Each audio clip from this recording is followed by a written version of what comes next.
Well, do you guys just think that they're bitter at this point? Like they're just at this point, and they just kind of want to give a final F. Like that's what I understand is like why they're like I've always felt like they were the ones who fostered this mob, and Okay, now it's so it's like kind of like vindictive. I don't know what it is, but it's like I know how we were talking offline. You want to talk about Brody, how he's kind of getting the shaft here. He's leaving.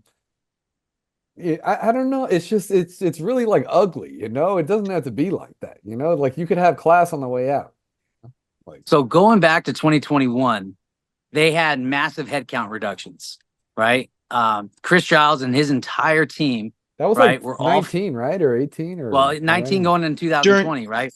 But during 2021, when they COVID. were back, every year since then, they've had major headcount reductions. So like when we were piloting that bingo night on Fridays that they still do every night, when we started that program, right? Like literally, we were the ones pulling down chairs. We were the ones bringing out the bingo stuff. Like they had nobody.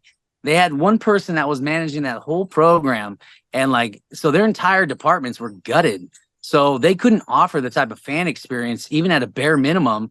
And so many things were falling through the cracks because they literally didn't like any company where you have a department of 15 people and then you have a headcount reduction. Now you have 5 people having to do the job of 15 people. Like that's what it's been. They've always struggled to do it. And then they've been overwhelmed for years. And now in this final year, I mean, there, I, there's no answer for it. There's no answer for it except that like Hal's kind of saying, like they view the fans as like a fucking enemy.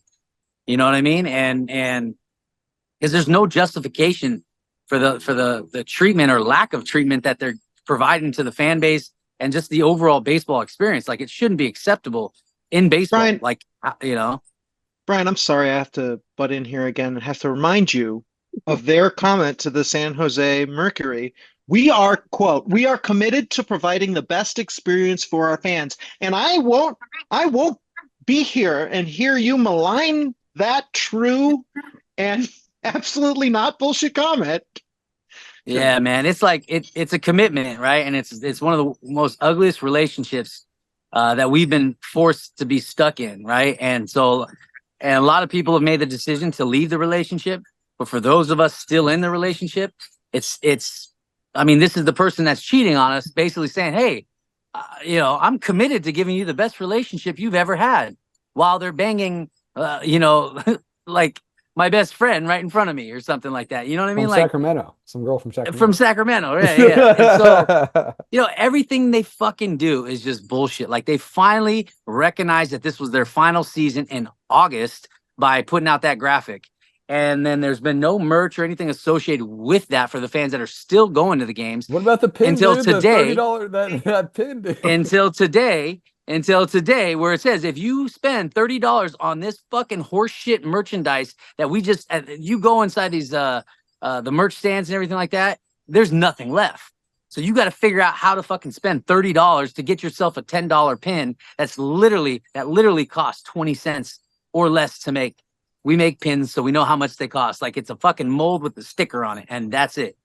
And you got to spend $30 just to get that one pin. And then you can't go back and return the merchandise to get your money back on that and keep the pin. You would have to then give up the pin too. So it's like even doing that is like a middle finger to the fans. Like, oh yeah, here's a pin. And of course they're And not everyone should get advertising those it. for free. Yeah, dude. It's a But little pin, like it's the like least I you can do.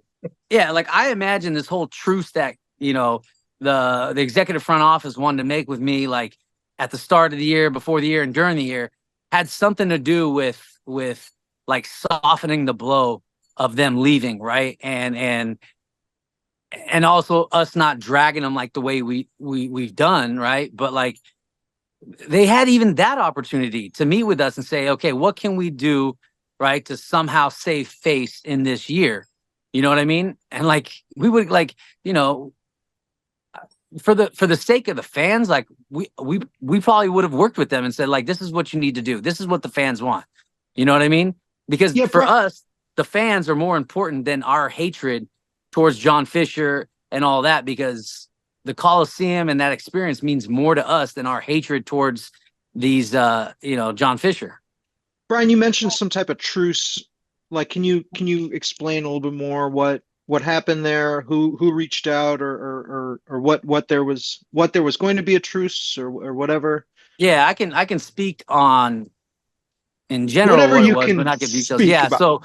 so there was an executive, a very highly ranked executive on John Fisher's team that reached out to a middle person um, to contact me and reach out for a truce, right? And When was this? this was before the season, and then throughout this season, during the season.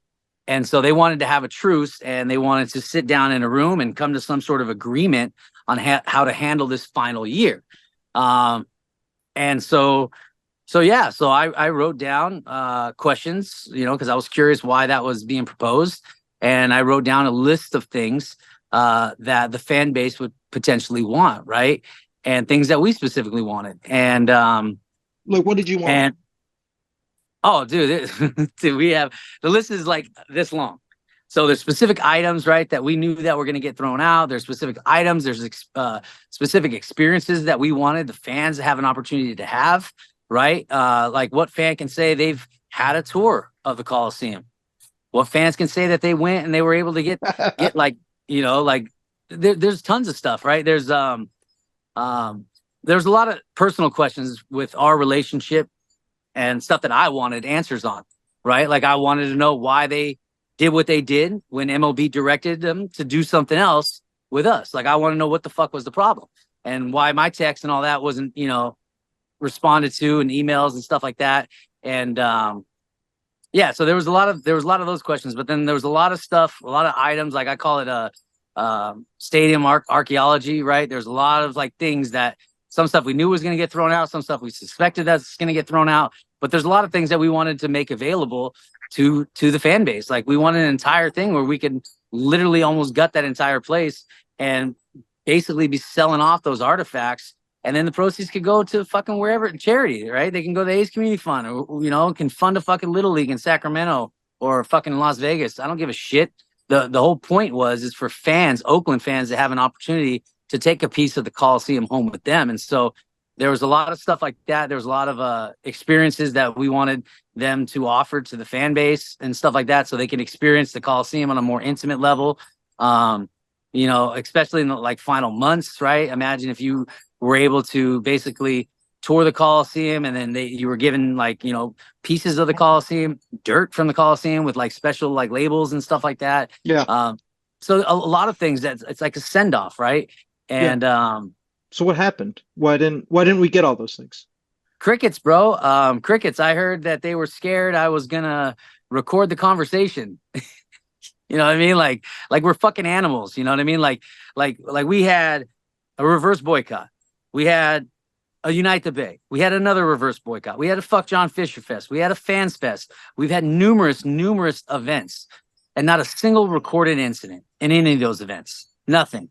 It's been the highest level of respect from this fan base to any bodies of government, team, or anything. And yet we're constantly pinned in this corner, like we're these ravaging, like pitchfork people, like the box truck. You know what I mean? Like we're gonna come and burn somebody's house down or something like that. You know what I mean? When all this fan base has done is love this stadium, love this team, and done it in more creative ways than anybody else has ever done it. And they've never highlighted that. They've never encouraged that. They've never engaged with that. They've just shit on it. They've ignored it. They've suppressed it. And now it's like they vilify it. You know what I mean? And they think that we're like these animals or something like that.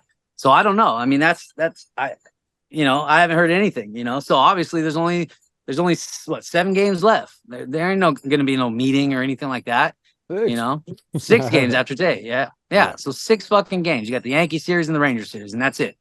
You know what I mean? So there's nothing that they could potentially do to soften this blow or to gain some sort of level of like, oh, okay, they cared about us a little bit and did this for us. They're not going to do any of that shit. We, just like we've had to do as fans for years now, have to manufacture our own fan experience. Well, Steve,